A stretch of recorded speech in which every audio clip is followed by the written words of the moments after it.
მოგესალმებით ზურფასო რადიო მსმენელებო, თქვენ უსმენთ ახალი ამბების მთავარ გამოშვებას, სტუდიაში მარიტა მანგალაძე მუშაობს. ხულოში არასამთავრობო ორგანიზაცია მოძრაობა თავისუფალი მოქალაქის მიერ ფილმის 9 წლიანი სისხლიანი რეჟიმის ჩვენება გაიმართა, რომელსაც ორი არასრულწლოვანი წესრება და ჩვენებას ინციდენტის გარეშე არ ჩაულა. მერაბ ღოღობერძის განცხადებით არასრულწლოვანების ჩვენებაზე დასწრება ნაციონალური მოძრაობის მიერ წინასწარ დაგეგმილი პროვოკაცია იყო. მიუხედავად იმისა, რომ ფილმში გამოყენებული მძიმე კადრების გამო დარბაზში შესვლა მკაცრად კონტროლდებოდა, ოპოზიციურ პარტიაში ბრალდებებს უარყოფენ მოგვიანებით დაპირისპირება თეატრის გარეთ გაგრძელდა. არასამთავრობო ორგანიზაციის ხელმძღვანელი პროკურატურას გამოძიების დაწყების მოთხოვნით მიმართავს. ინციდენტთან დაკავშირებით კომენტარი გააკეთა აჭარის განათლების მინისტრის მოადგილემ. ლადომ გალობლიშვილის განცხადებით სამინისტრომ წინასწარ გაატარა პრევენციული ღონისძიებები, რომ მხოლოდ სკოლების მოსწავლეები ჩვენებაზე არ მისულიყვნენ. მინისტრის მოადგილის ინფორმაციით, რამდენიმე მოსწავლე სკოლიდან მშობელმა ექიმთან ვიზიტის საბაბით გაიყვანეს. უზენაესი სასამართლოს ახლად არჩეულმა თავმჯდომარე ნინო გვენეტაძემ პარლამენტის წინაშე ფიცი დადო. ამის უზენაესი სასამართლოს თავმჯდომარის რანგში მის უფლებამოსილება ძალაში შევიდა. ფიცის დადების ცერემონიალი პარლამენტის დღევანდელ პლენარულ სხდომაზე გაიმართა. შესრულდა სახელმწიფო ჰიმნი. პარლამენტის თავმჯდომარემ დავით უსუფაშოვმა ნინო გვენეტაძეს უზენაესი სასამართლოს თავმჯდომარედ არჩევა მიულოცა და პარლამენტის შესაბამის დადგენილებას ხელი მოაწერა.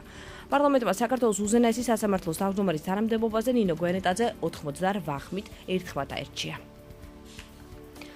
შინაგან საქმეთა სამინისტროს საპატრულო პოლიციის დეპარტამენტი 21 მარტს დაგეგმილი აქციის დროს ავტოსატრანსპორტო საშუალებების შეუფერხებელი და უსაფრთხო მოძრაობის უზრუნველყოფის მიზნით დედაქალაქში გარკვეულ შეზღუდვებს აწესებს.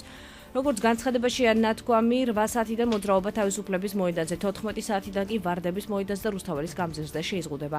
აქციის მსვლელობისას ავტოტრანსპორტი მოძრაობს დაბუკაშვილის ქუჩაზე და კოსტავას გამზირზე გმირთა მოედის მიმართულებით აცხადებენ უწყებაში.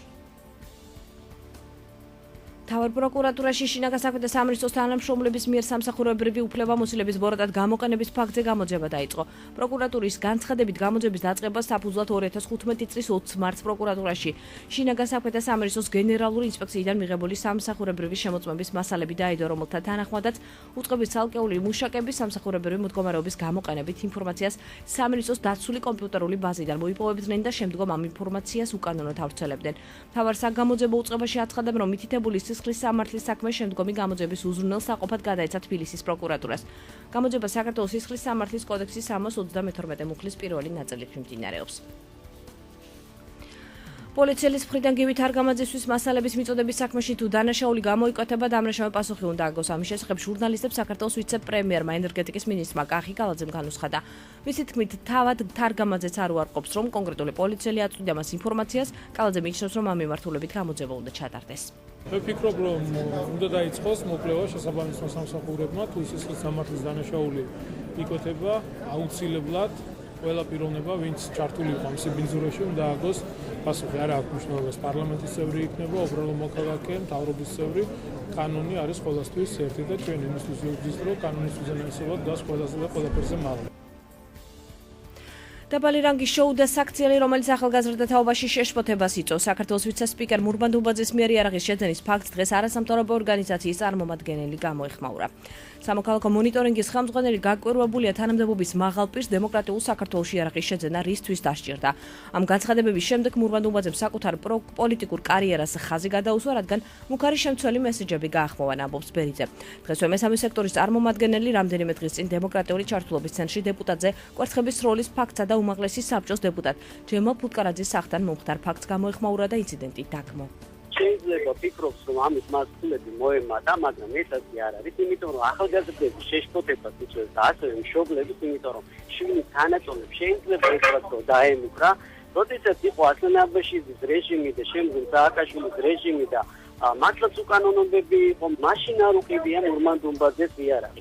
შეიძლება ითქვას, რომ ეს გვარი მესიჯი არის მუქარა მისი მხრიდან. განაგრძობთ გამოშვებას შუახევ-ჰესის პროექტის დაფინანსების ბოლო ფაზის ხელშეკრულებას ხელი გუშინ სასტუმრო შერატონში მოეწერა. საქართველოს ჰიდროსექტორში პირველ ტრანსსაზღვრო საინვესტიციო პროექტის მშენებლობას კომპანია აჭარისწყალი ახორციელებს. ის ინდური Tata Power-ის ნორვეგიული Clean Energy Invest-ის და საერთაშორისო საფინანსო კორპორაცია IFS-ის მიერა დაფუძნებული შუახევ-ჰესის საქართველოს ენერგოსისტემაში ყველაზე დიდი საინვესტიციო ინფრასტრუქტურული პროექტია, რომელიც ღირებულება $400 მილიონ შეადგენს. ხელმოწერის ცერემონიალი საქართველოს პრემიერ-მინისტრმა გახსნა და საზოგადოებას სიტყვით მიმართა ირაკლი ღარიბაშვილმა შუახევ-ჰესის მნიშვნელობაზე ისაუბრა. ეს არის უპრეცედენტო ინვესტიცია საქართველოში. შემოვიდა მსოფლიოში ერთ-ერთი ყველაზე მსხვილი კომპანია Tata ჯგუფი. ამ პროექტის თან დაფინანსებას ახდენს EBRD, ასევე მსოფლიო ბანკის შილობილი კომპანია საერთაშორისო საფინანსო კორპორაცია. ეს არის დაახლოებით $750 მილიონ ოდენობის ინვესტიცია საქართველოში. დაახლოებით 200 მეგავატამდე სიმძლავრის ჰესის მშენებლობას ეხება და მე მინდა მივულოცო ეს ძალიან მნიშვნელოვანი პროექტის განხორციელება და დამის დაწყება და ეს პროცესი არის მთელ საქართველოს, ვინაიდან ეს კიდევ ერთხელ მიუწევს იმაზე, რომ დღეს საქართველოში ზოგადად ბიზნეს კლიმატი არის ძალიან გაუმჯობესებული. მე ვიტყოდი ის ფაქტი, რომ შარშან გასულ წელს ინვესტიციების მოსულობა გაიზარდა 39%-ით. წინა წელთან შედარებით, რა თქმა უნდა, მიუწევს იმაზე, რომ ჩვენი მთავრობა სწორი მმართველობით მივდივართ, ჩვენ ვაკეთებთ ყველაფერს იმისთვის, რომ ბიზნეს გარემო კიდევ უფრო გავაუმჯობესოთ. საქართველოს ენერგეტიკის მინისტრის თქმით, პროექტის განხორციელებაში საერთაშორისო საფინანსო ორგანიზაციებიც ჩაერთვებიან. კახი კალაძის განცხადებით, საქართველოს მთავრობა ქვეყანაში ინვესტიციების მოზიდვასა და მათ განხორციელებას ხელს შეუწყობს. ძალიან მნიშვნელოვანია ზოგადად ასეთი პროექტების განხორციელება. ეს არის პრინციპულად მნიშვნელოვანი ჩვენი ქვეყნის ეკონომიკის გაჯანსაღებისთვის, განვითარებისთვის და ზუსტად შეიძლება ბევრს არ სიამოვნებდეს, რომ ასეთი მნიშვნელოვანი პროექტები ხორციელდება, მაგრამ ჩვენ ყველაფერს გავაკეთებთ იმისთვის, რომ საქართველო ეკონომიკურად გაძლიერდეს და ეკონომიკურად წინწამოსავლები ვიყოთ. კომპანია აჭარისწყალი ჯორჯიას აღმასრულებელი დირექტორი ბიორნ რანზეგი აცხადებს, რომ ეს ერთ-ერთი ყველაზე ფართომასშტაბიანი პროექტია, რომელსაც სამი მსხვილი კომპანია განახორციელებს. მისივე ინფორმაციით, პროექტი სრულად 2016 წლის ბოლოს დასრულდება. შუახევ-ჰესის სამშენებლო სამუშაოები 2013 წელს დაიწყო და 2016 წელს დასრულდება. პროექტს სამი უმსხვილესი კომპანია ახორციელებს და ვფიქრობ, ეს ძალიან მნიშვნელოვანია ქვეყნისთვის. რაც მთავარია, დასაქმებულია საქართველოს 600-მდე მოქალაქე, რომელთა უმეტესობაც შუახევის მკვიდრია. რეგიონისთვის ჰიდროელექტროსადგურის მნიშვნელობაზე აჭარის ფინანსთა და ეკონომიკის მინისტრმა ისაუბრა. დავით ბალაძის თქმით, შუახევ-ჰესი საქართველოს 197 მეგავატ დადგმულ სიმძლავრეს შემატებს და ქვეყანა მუდმივ შემოსავალს მიიღებს. მისივე განცხადებით, მუნიციპალიტეტებს ქონების გადახდის კუთხით შემოსავლის ახალი წყარო გაუჩნდებათ. აღნიშნული პროექტი ძალიან მნიშვნელოვანი არის როგორც ქვეყნისთვის, ასე რეგიონისთვის. პირველ რიგში გამოყოფდი იმ მიმართულებას, რომ აღნიშნული პროექტის ექსპლუატაციის შემდეგ ქვეყანა მიიღებს მუდმივ შემოსავლებს, რაც ძალიან მნიშვნელოვანი არის ქვეყნისთვის. როგორც აღინიშნა, სამთრის სეზონზე მოხდება ნაწილი ენერგიის მიწოდება ქვეყნისთვის, ხოლო არასეზონზე, ზაფხულის სეზონზე მოხდება ელექტროენერგიის გაყიდვა, რაც ძალიან მნიშვნელოვანი არის და იქნება დიდი შემოსავლის მონტანი. შუახევს მუნიციპალიტეტის გამგებელი აცხადებს, რომ ჰიდროელექტროსადგური რაიონის შემოსავალს ყოველწლიურად 2 მილიონი ლარით გაზრდის. ტარიელი ებრალიძის ინფორმაციით, იმ ოჯახების მდგომარეობა, რომლებიც ჰესის მშენებლობის შედეგად დაზარალდნენ, სპეციალურმა კომისიამ შეისწავლა და ახლო მომავალში მათ ზარალი აუნაზღაურდებათ. პროექტი მიმდინარეობს წარმატებით, რომელიც დასრულდება 2016 წელს. ამასთან ერთად მას ექნება ძალიან დიდი მნიშვნელობა არა მარტო რეგიონისათვის, მთელი ქვეყნისათვის და ჩემი მუნიციპალიტეტისათვის. პრობლემები ეს თანხები გადანაწილდება აქ მაცხოვრებელ თითოეულ ადამიანზე, მათ სოციალურ პროექტებზე, მათი ხვალინდელი უკეთესი დღისთვის და იმ პრობლემების მოგვარებისათვის, რომელიც ჩვენს მუნიციპალიტეტს საკმაოდ აქვს. შუახევ-ჰესზე მიმდინარე საამშენებლო სამუშაოებს ენერგეტიკის მინისტრის მოადგილე აჭარის მთავრობისა და უმაღლესი საბჭოს თავმჯდომარები ინდური ენერგოკომპანია Tata Power-ისა და აჭარისწყალი ჯორჯიას აღმასრულებელი დირექტორები ევროპის რეკონსტრუქციისა და განვითარების ბანკის დირექტორი და სხვა ოფიციალური პირები გაიცნენ. ჯორჯიან ბელორუს ბიზნეს ჯგუფი, რომელმაც გონიო-კვარიათის ტერიტორიაზე 30 მილიარდის ინვესტიცია უნდა განახორციელოს, აჭარის მთავრობის ეკონომიკური საბჭოს წერილობით ნებართვას ელოდება. ნებართვის მიღების შემდეგ კომპანია ტერიტორიაზე წინა საპროექტო მოსამზადებელ სამუშაოებს დაიწყებს. ჯორჯიან ბელორუს ბიზნესი ჯგუფის დამფუძნებელი აცხადებს, რომ მსგავსი წერილობითი ნებართვა საქართველოს თავდაცვის სამინისტროსგან მიღებული აქვს. პროექტის პრეზენტაცია დღეს საკრებულოსა და მერიის წარმომადგენლებისთვის გაიმართა. კომპანიას გონიოში საქართველოსთვის უპრეცედენტო მოცულობის ინვესტიციის განხორციელება 305 ჰექტარ მიწის ნაკვეთზე აქვს დაგეგმილი. 100 ჰექტარი კი პროექტის ავტორებს ხელვაჩაურში სამშენებლო მასალების დამამზადებელი საწარმოს ასაგებად ესაჭიროებათ. აჭარის მთავრობის პრესამსახურის ინფორმაციით ეკონომიკურმა საბჭომ ავტორებს დეტალური პროექტის წარდგენა წერილობით მოთხოვა, რის შემდეგაც პროექტს განიხილავენ, თუმცა ამ დრომდე დეტალური ვერსია ავტორებს ეკონომიკური საბჭოსთვის არ წარუდგენიათ. მედიცინის ღვაწლმოსილი მუშაკი რევაზ მითაგვარია 80 წლისა. იუბილერი ექიმი დღეს ჯანდაცვის მინისტრის მოადგილე მოინახულა. სპეციალური სიგელი და ფასიანი საჩუქარი გადასცა. რევაზ მითაგვარი ამ დრომდე ქობილეთის საკურორტო პოლიკლინიკაში მუშაობს. ყელყურცხვირის სპეციალისტმა სამედიცინო დაწესებულებაში მუშაობა 1973 წელს დაიწყო. სხვადასხვა წლებში მთავარი ექიმის არამდებობაზე მუშაობდა. აჭარის ჯანდაცვის მინისტრის მოადგილე ლევან გორგილაძის განცხადებით, სამინისტროს წარმომადგენლები წარმატებულ თანამშრომლობისა და მედიკოსების წახალიფსების მიზნით სპეციალური სიგელებით აჯილდოვებენ. ჯანდაცვის სამინისტრომ დააჯილდოვა მცირე ფასიანი საჩუქრით და სიგელით. საკმაოდ ესეთი წარმატებული ექიმი, თავის დროზე ნამუშევარი სხვადასხვა თანამდებობებზე, განსაკუთრებით საკურორტო და სანატორიუმებში ხანს იყო დროშის თანამდებობაზე, ავტორიტეტული კაცი, დამსახურებული კაცი და უსურვეთ წარმატებები. უსაფრთხო სკოლა, უსაფრთხო ბავშვობა პროექტის ფარგლებში დღეს ბათუმის მეორე საჯარო სკოლაში სამუშაო შეხვედრა გაიმართა. ჩატარებული კვლევის შედეგად ძალადობის პრევენციის სასწავლო პროგრამა შემუშავდა.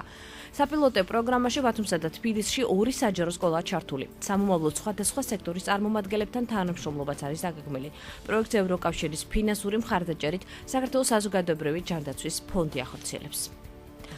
ალეკო ქავთარაძე, ნოდარ სურმანიძე, იური ცანაბა, ბიძინა მიქაუტაძე, ენვერ ხაბაძე, თამაზ ბეჟანიძე, ზურაბ ბაღდადიშვილი. ცნობილი ბათუმელი მსახიობები და კულტურის მოღვაწეები, რომლებმაც ქალაქს თავიანთი შემოქმედებით დაამახსოვრეს. დღეს ისინი ბათუმის საჯარო ბიბლიოთეკაში გაიხსენეს. მათ ხსოვნას სპეციალურად ამ დღისთვის მომზადებული ვიდეო კოლაჟი მიეძღვნა, რომელშიც გარდაცვლილი მსახიობების კარიერის მნიშვნელოვანი ეპიზოდები იყო ასახული. ღონისძიებას ბათუმის საჯარო ბიბლიოთეკის თანამშრომლები პროექტის ფარგლებში ახორციელებენ, რომელიც ქალაქის დამსახურებული პიროვნებების ღვაწლის პოპულარიზაციას ემსახურება. 15 წლამდე ძალოსანთა ევროპის ჩემპიონატში მონაწილეობისათვის ნაკრების კანდიდატების შერჩევას ისახავდა მიზნად საქართველოს ჩემპიონატი ამ ასაკობრივ ჯგუფში. წარმატებით იასპარეზეს ავტონომიური რესპუბლიკის ნორჩმა ათლეტებმა, რომლებმაც სხვადასხვა სინჯი 7 медали დაისაკუთრეს. განსაკუთრებით ისახალეს თავი ვეფხიათებიძემ და არჩილ მალაყმაძემ, რომლებმაც 50 და 56 კილოგრამებში ჩემპიონის ტიტულები მოიპოვეს.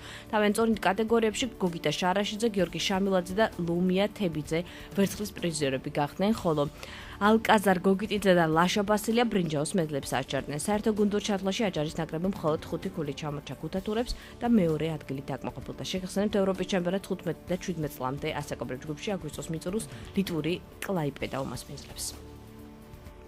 აჭარის ფეხბურთელ ჭაბუკთა ნაკრების საერთაშორისო ტურნირზე იასპარეზებს. ფეხბურთელები თურქეთში უკვე გაემგზავრნენ. 21-29 მარტს ქალაქ სიდეში ჩემპიონატი იმართება, სადაც 16 სპორტსმენისგან დაკომპლექტებული ნაკრები მონაწილეობს. 2003 წელს დაბადებულ მოზარდებს ბრძოლა 5 ქვეყნის 12 ნაკრებს შორის მოუწევთ. გუნდის წევრებს დღეს აჭარის სპორტისა და ახალგაზრდობის დეპარტამენტის წარმომადგენლები შეხვდნენ. დავით მიქელაძის განცხადებით, ახალგაზრდების ხელშეწყობისა და ფეხბურთის განვითარების კუთხით დეპარტამენტი აქტიურად მუშაობს. აჭარის ნაკრების თურქეთში გასამგზავრება დეპარტამენტის ბიუჯეტიდან 23,000 ლარი გამოიყო. ჩვენ აგზელებს საერთაშორისო ტურნირებში მონაწილეობა, ჩვენ ეცეთ შარშან მარცხნივში გავუშვებთ ბავშვები, როტაცია გავიწყება და ნაწილი ბავშვების მარცხნივში იყვნენ, ჩემპიონები გახდნენ, წელსაც ველოდები ძალიან დიდ წარმატებას აღმოჩნდა. ჩვენთვის ბავშვთა ფეხბურთი ზოგადად ძალიან პრიორიტეტული და ამ კუთხით ჩვენ ძალიან ბევრ პროგრამას ვამუშავებთ. ბიჭები კარგად არიან მომზადებული, იმედია რომ კარგად იქნება ყველაფერი და კარგად წამოაჩენ თავს. საინფორმაციო გამოშვების დასრულებისთანავე მოისმენთ გადაცემა საზოგადოების ხმას, გენდერული თანასწორობის ქსელის თავმჯდომარე მანანა მებუკე და ჟურნალისტი თამილა დოლიძე ქალთა პოლიტიკურ გაძლიერებაზე ისაუბრებენ. თქვენ უსმენთ ახალი ამბების მთავარ გამოშვებას, სტუდიაში მარიტა მანგალაძე მუშაობდა. მადლობთ ყურადღებისთვის.